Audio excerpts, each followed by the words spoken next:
pinapabuksan mga kababayan, ang utos ng pulis, buksan yung kabilang side. Pero yung mga KOGC, hindi po, mga kababayan, hindi na galit, hindi po pumayag na. Oo, tingnan natin kung ano yung mga susunod na eksena.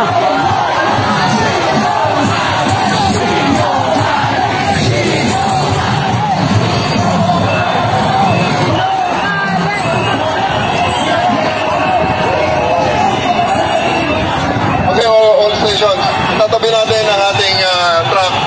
Pagkatapos ay paligiran nyo ng PDM. Buksan natin ang isang side.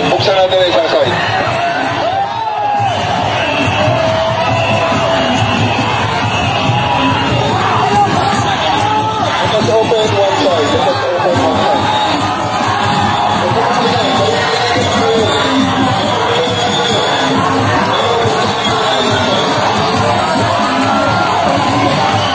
Lalo mga kababayan, kasi nga po, inuutos niya na buksan yung kabilang side, pero hindi ko alam kung anong mangyayari. Abangan natin. Daming pulis, oh. Atras kami.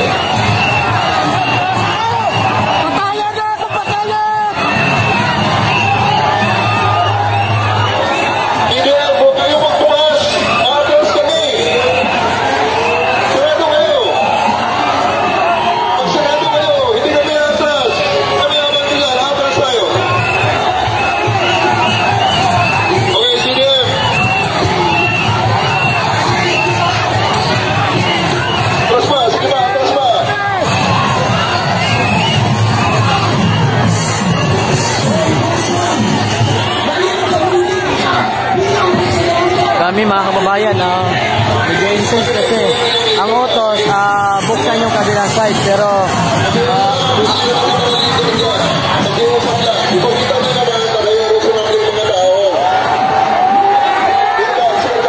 hanggang dito ka lang, huwag kang lalagpas, ganun ka lang, parang unang babae dito lang kung wala na, hindi yan.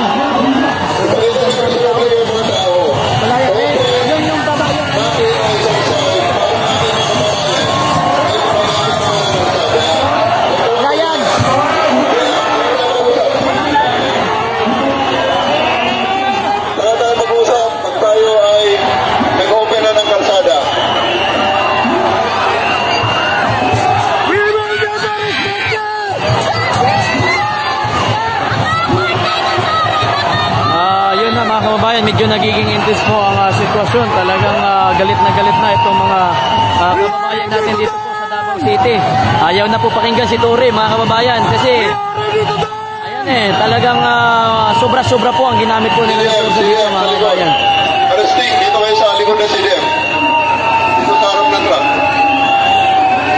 Arresting sa harap ng truck.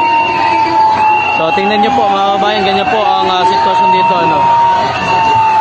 Arresting sa harap ng truck.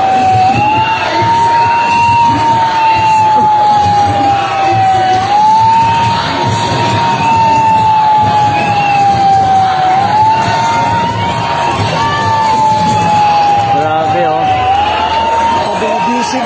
Grabe na. Bukas mas dadami ito kasi araw ng ano bukas Bayani. Okay, mas dadami ito bukas. Manila din yung iba. Ayam na sa KOGC. You're not okay. I'm not a member of KOGC but I support. Dito sa ano. Sa Davao guys. Yes, I agree. I'm not a member of KOGC but I support. Also with my family list there. Yes. Parang parang last 19 itong martial law the time 1972 nung martial law. Grabe. Nakikiusap po kami dito sa masakyan at nasapakan ng kaputi.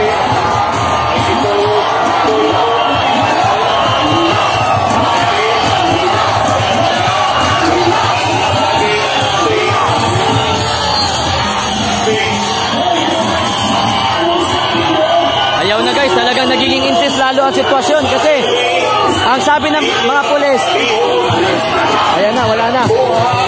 O pagtangtang ng sakyanan ng puti, diha sa silo sa ato ang break. Mamalihong mi,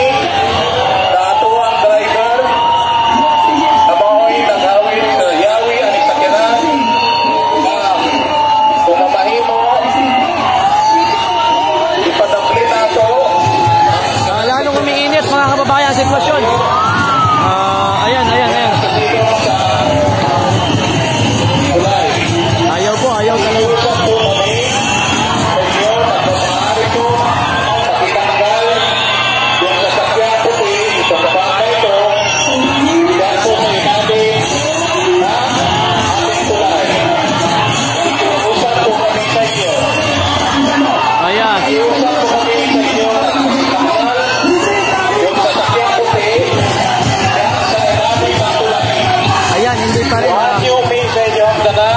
Sa driver, aming sakyanan na puti diri sa toong bahin sa atong tulay.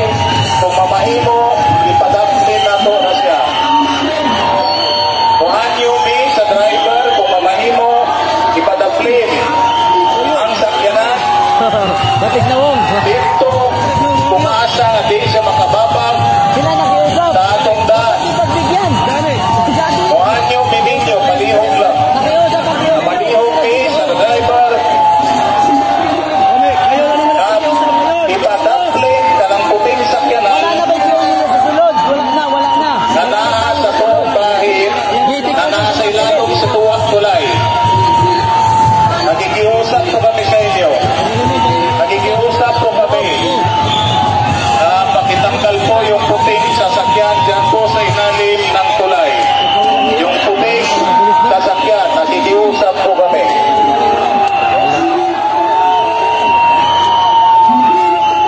Traffic na eh. Kasi kasamukuan nimi. Traffic na kabilaan. Suko kayo mga ano. Suko na. Yung airport, hindi ka biyahe na maayos. Ano yan, lipad dyan. Branded dyan. Oo, wala may daanan eh.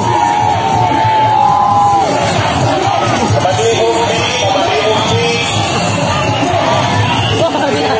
Ano ta? Nilabas na. Ayan na, nilabas na. Yun. Ha? Okay. Ilabas niyo lahat. Oo, ilabas niyo na. Mayor, yan. Good evening, Mayor. Good evening. Ilabas.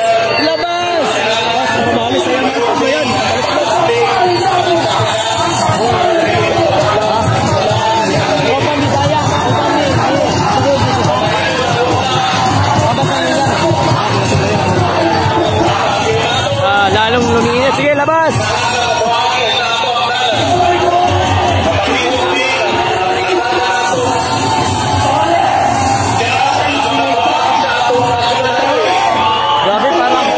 Grabe pa. Ha? Kaya nga eh.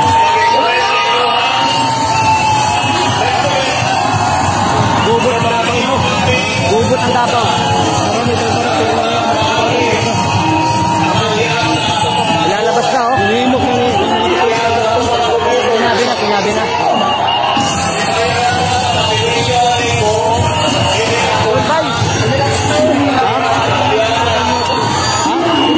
Kaya ka. Labas. Ayan, nilalabas na mga kababayan, nilalabas na. Ayan, nilalabas na po. Ayan o. Ayan na yung mga bulldozer. Iharang na po nila sa daan mga kababayan. Iharang. Ayan na, ilalabas na po nila. Guys, ilalabas na nila. Ayun na. May mga nilalabas sa loob mga kababayan. Ayan po. Ano, kamusta kayo? Dito. Grabe yung pinagdaanan nyo. Lupit. Kaya nga, dapat ilabas na yan.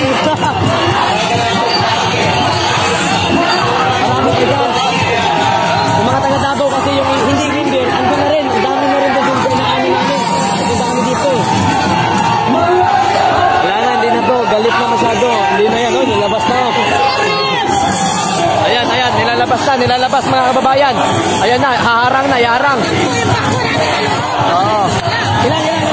Harang lahat yan.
QGC. Even yung mga taga Davao, kahit hindi member ng QGC, nandito na din. Oo. Grabe dito mga kababayan. Tingnan nyo. Ayan o.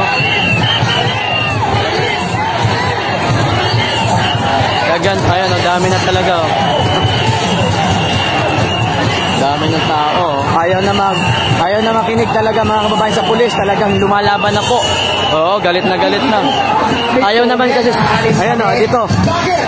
Pinakinggan mo mga pakiusap namin sa inyo. Tama! Tama!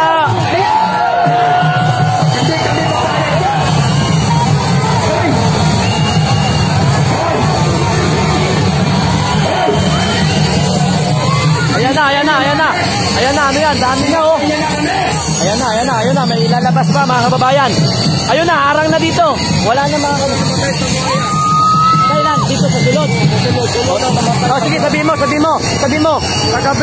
Gabi eh. Oh, pumanaw kasi. Pumanaw kasama namin yung isa. Tapos yung lima, di-atake. Tapos sunod ang tatlo, di-atake. Ayan mga kababayan, gulo na dun banda sa dulo. Ayan. Dito mga kababayan.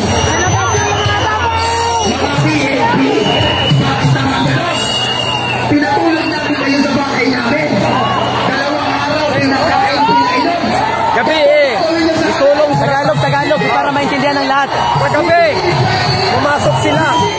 Yan sa hangar namin alas 4:30 ng umaga. Inisprayan niya ako na